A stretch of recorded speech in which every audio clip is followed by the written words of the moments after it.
Hey there, it's Kelly Murray, your certified pediatric and adult sleep consultant. And I'm here today because we are gearing up for a big holiday weekend, the 4th of July. And although it's going to look a lot different this year without the big firework displays, that's not to say that your neighborhood pyro isn't going to have their own display. Let's face it, it's probably guaranteed that somebody in your neighborhood or maybe a family member is going to be letting off fireworks on 4th of July. So if you have a baby, I'm sure that you're already starting to feel the anxiety. Is my baby going to sleep through all the noise? So I hear you and I want to help. So today I'm going to share 5 tips for helping your baby sleep through the 4th of July fireworks. So tip number 1 is to not worry. Chances are your baby's not even gonna wake up. So the first half of the night before midnight, your child is in a deep sleep. So I bet you they're not even gonna hear a thing and you're not even gonna hear a peep out of your baby. So let's cross our fingers and toes that the fireworks stop before midnight. Tip number 2 is to make sure to use your sound machine that night. Chances are you already have one, and if you do, I would recommend turning it up slightly, but make sure that you're not turning it up so loud as to harm your child's hearing.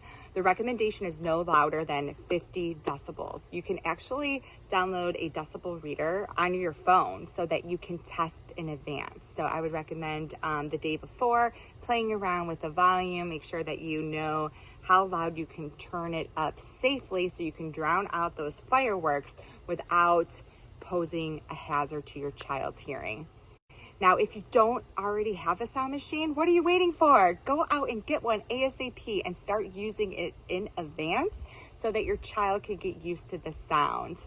I would recommend buying a sound machine that offers brown noise because brown noise is more soothing. Think of a running river as opposed to a radio station set to a unused station. That's what white noise sounds like. It's not very relaxing and it can actually cause sleep disruptions. Tip number 3, if your child does wake up, give them a minute. They may fall back to sleep. I would wait at least 2 minutes, if not up to 10. Research shows that it can take a baby 12 minutes on average to fall back to sleep if they wake up. So give your baby some space to self-settle because as soon as you go into that room, you're going to provide even more stimulation. Tip number 4, if your baby doesn't fall back to sleep, then go in and just treat it like a night waking. I would go in, perhaps pick up your baby, calm your baby down, put your baby back down, and then leave the room. And then continue to use whatever method you use to typically handle night wakings. So tip number 5, if your baby's having a hard time falling back to sleep, then take a break. Take your baby out of their crib, go somewhere in the house that is relatively quiet and keep the lights dim and just love on your baby for a good 15 minutes.